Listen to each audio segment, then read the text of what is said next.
आदरणीय राज्य मंत्री डॉक्टर वीके सिंह जी, आदरणीय हमारे चेयरमैन संधू जी, मेंबर एडमिनिस्ट्रेशन आलोक कुमार जी, सभी मेंबर, सभी एनएचआई के अधिकारीगण, उपस्थित हमारे मंत्रालय के सभी अधिकारीगण, मुझे पता नहीं सचिव साहब आज कार्यक्रम में है कि नहीं है, पर उपस्थित सभी मंत्रालय के अधिकारीगण और भाई और बहनों, ऐसे कार्यक्रम में प्रथा होती है कि कोई भी काम पूरा होने के बाद उनका सबका अभिनंदन और शुभेच्छाएं देने की प्रथा है। पर मुझे संकोच हो रहा है कि मैं आपका अभिनंदन कैसे करूं, क्योंकि 2008 में तय हुआ था कि इस प्रकार से बिल्डिंग बनेगी। 2011 में इसको टेंडर अवार्ड हुआ और ये 200-250 करोड़ का काम 9 साल के बाद आज पूरा हुआ। इस काम को पूरा देखने के लिए 2 सरकारें और 8 चेयरमैन लगे और उसके बाद में ये काम आज पूरा हुआ है। तो वर्तमान चेयरमैन और मेंबर बेचारे, उनका कोई इसके साथ संबंध नहीं है, पर जिन महान हस्तियों ने 2011 से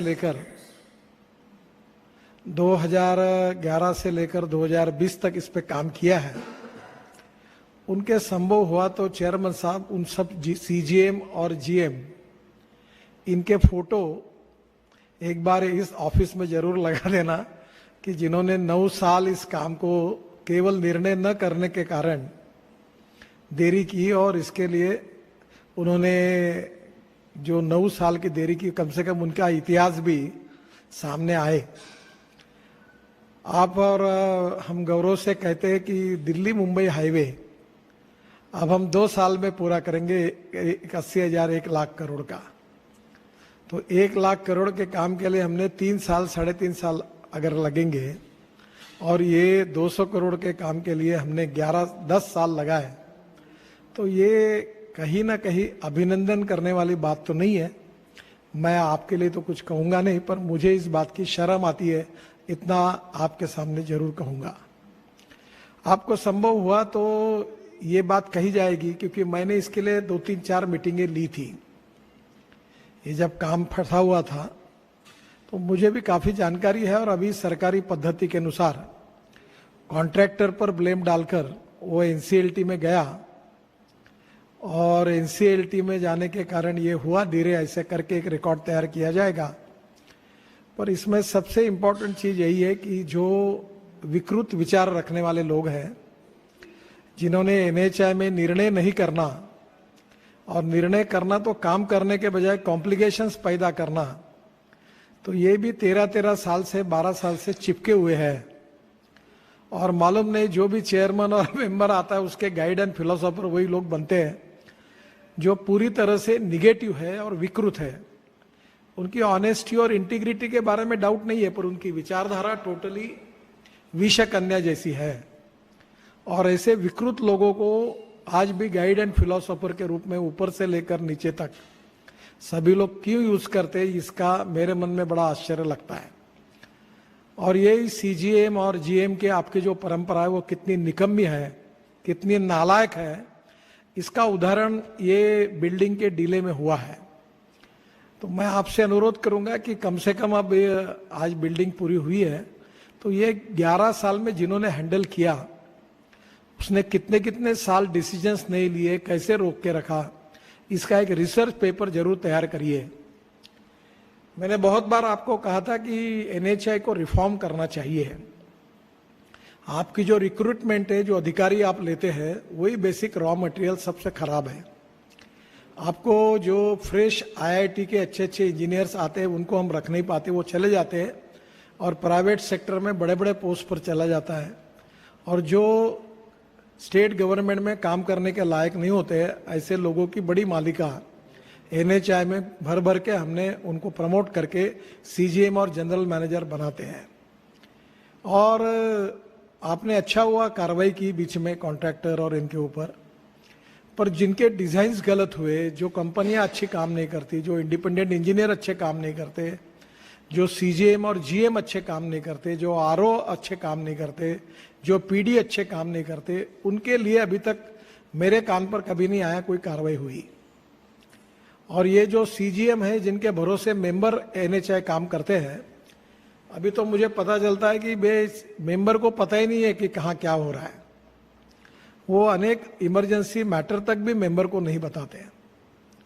और इसलिए ये जिस प्रकार से एक ऑर्गेनाइजेशन बनाने के बारे में बीच में हम सब लोगों ने सोचा था, इतना अच्छा काम इस ऑर्गेनाइजेशन का, मार्केट में नाम है, फाइनेंशियल मार्केट में क्रेडिट है, इसके बाद में भी आज परफॉर्मेंस के आधार पर हम अपने बॉटल नेक्स को ढूंढने में असफल रहे हैं। इसके बारे में बहुत सी कमेटियां बनी, उनके रिपोर्ट आए, पर ये एनएचआई के ये अकार्यक्षम, भ्रष्ट और निकम्मे लोग इतने पावरफुल है कि मिनिस्ट्री ने कहने के बाद में भी वो अपने निर्णय गलत करते हैं। अभी एक अच्छा आया है, एक कंपनी का सुप्रीम कोर्ट का, अपना हाई कोर्ट का निर्णय आया है कि जो 475 में मैंने और उस समय के सेक्रेटरी ने कहा था कि इसको सेटल कर दो, वो 1300 और 1400 करोड़ का उसके ऊपर क्लेम मंजूर हुआ है। अब तो वो 375 में करने वाला नहीं है। तो ये बताने के बाद में भी नहीं किया गया। मैंने बीच में कहा था आईएलएफएस की टनल जो थी कि उसको आईएलएफएस के रेट में उसी कॉन्ट्रैक्टर से आगे कर लेंगे, तो नहीं सुना। फिर उसका नया टेंडर निकाला और 400 करोड़ रुपए उसी कॉन्ट्रैक्टर ने ज्यादा भर के वो काम लिया और उसने प्रॉफिट कमाया। तो एनएचआई में हम लोग करोड़ों रुपए ऐसे, ये अकार्यक्षम, भले उनकी इंटीग्रिटी अच्छी हो पर नकारात्मकता, और सीजीएम और जनरल मैनेजर के जो कमेटियां आपने बनाई है, ये कमेटी का तो कभी एक भी निर्णय नहीं करती है कमेटियां। ये केवल निगेटिविटी लालकर और कानून डाल डाल के एक एक प्रोजेक्ट को बहकाने का काम करती है। ऐसे नॉन इफिशिएंट और non performing asset vermi culture करने के भी लायक नहीं है, उनको बड़े प्रिजर्व कर करके, प्रोटेक्ट कर करके उनको बढ़ाया जाता है।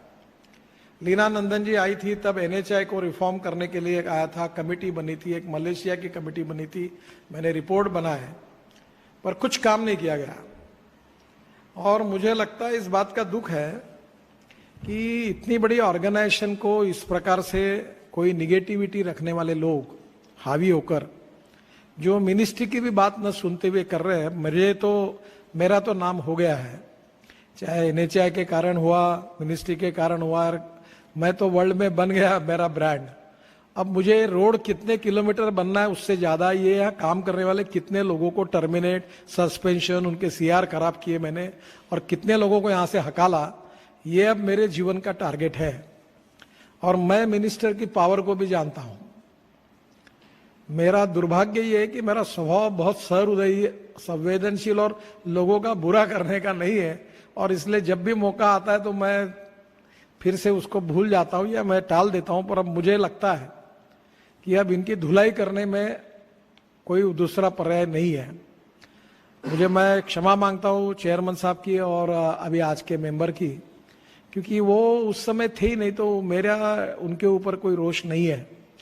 पर जो 13 साल से 8 से एनएचआई में सीजीएम, जीएम करके जिन्होंने इसको हैंडल किया, कुछ तो बदल गए क्योंकि 8 चेयरमैन हो गए और अभी 2 सरकारें हो गई, अब तीसरी सरकार है हमारी, यानी 5 साल के बाद हम रिपीट हो गए।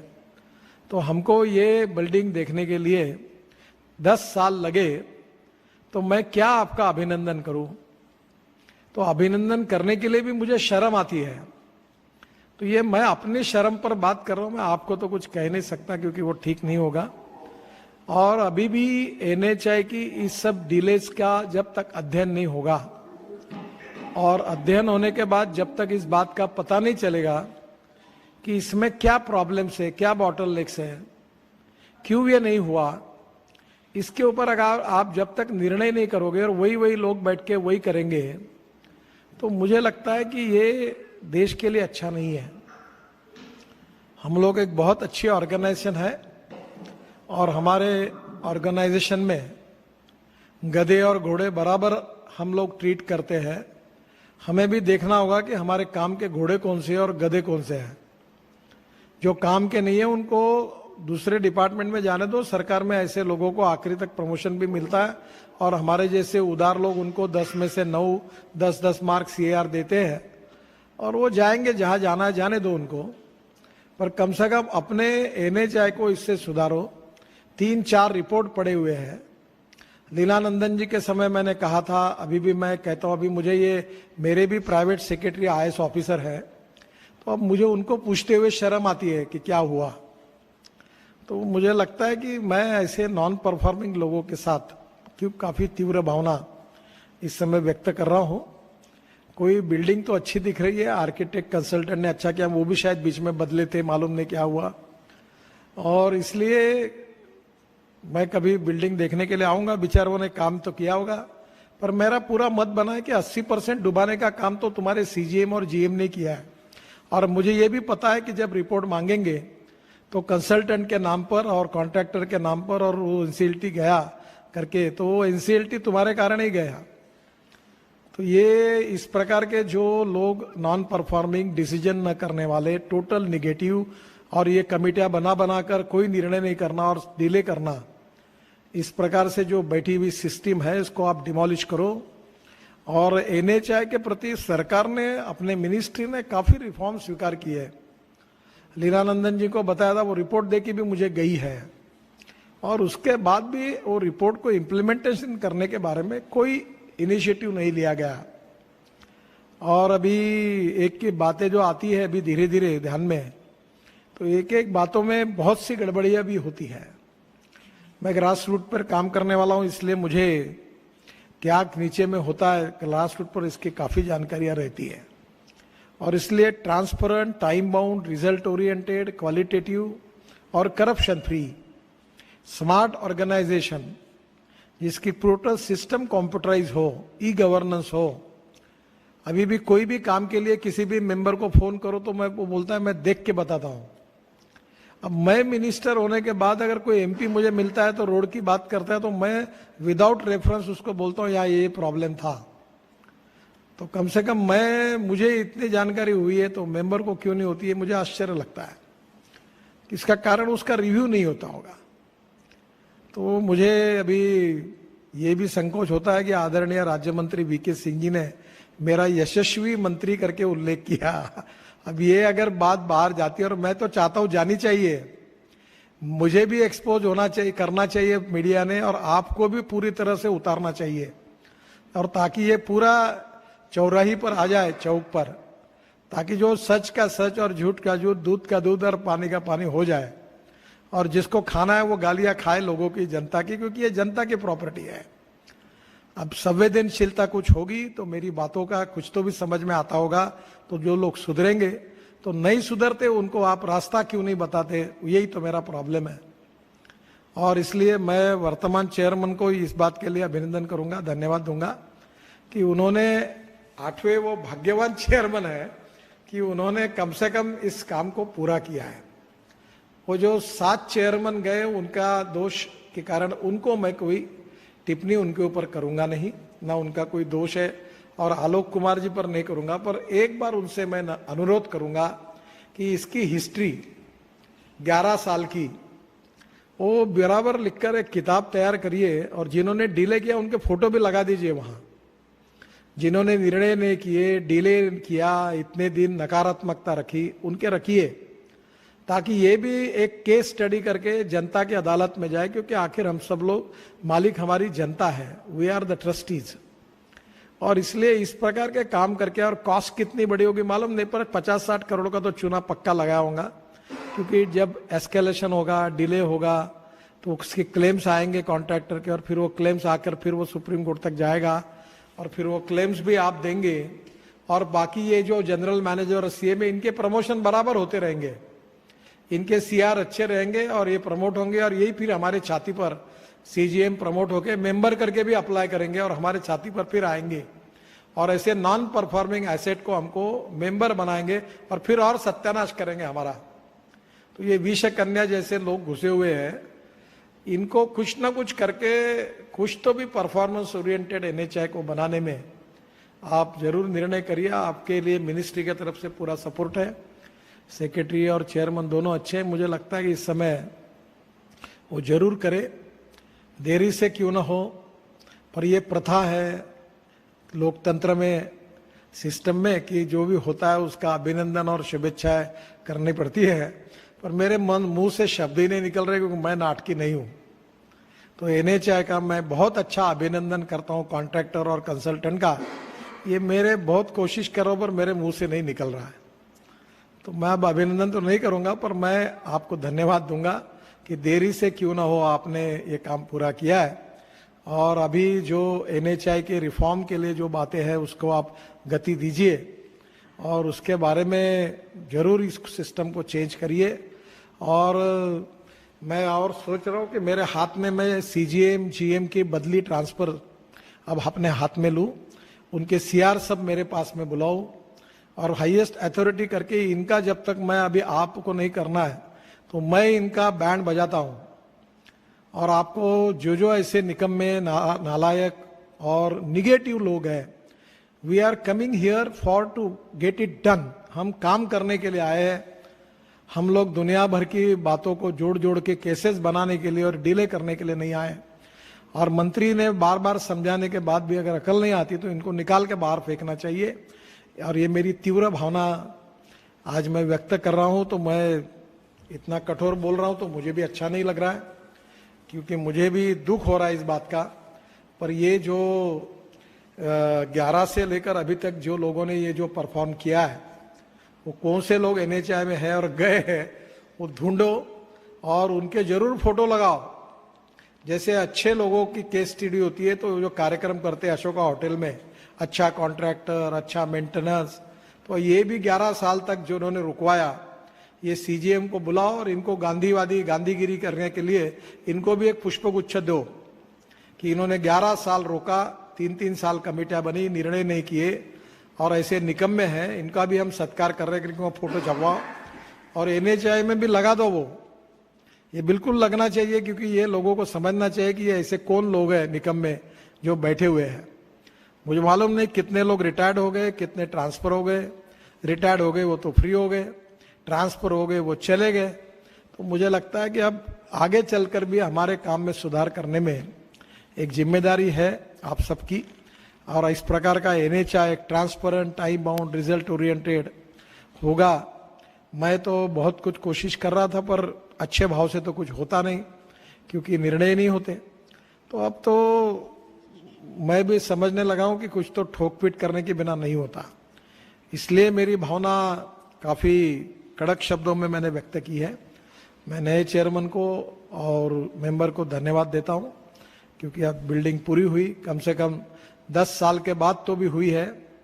और मैं पूरी मेरे को शर्म है, इसलिए मैं अपनी शर्म को कायम रखते हुए आपको धन्यवाद देता हूं। और मेरी बात जरूर लोगों तक जाए, NHAI के ऑफिसर्स तक जाए, PD और RO तक भेजे, लगे तो इसके वीडियो निकाल कर भेजे। और सोशल मीडिया में गई तो अड़चन नहीं, अखबार में उल्टा छप के आएगा तो फर्क नहीं पड़ता, पर जरूर इस बात को समझने की कोशिश करिए। यही आपको कहते हुए फिर से एक बार धन्यवाद, नमस्कार।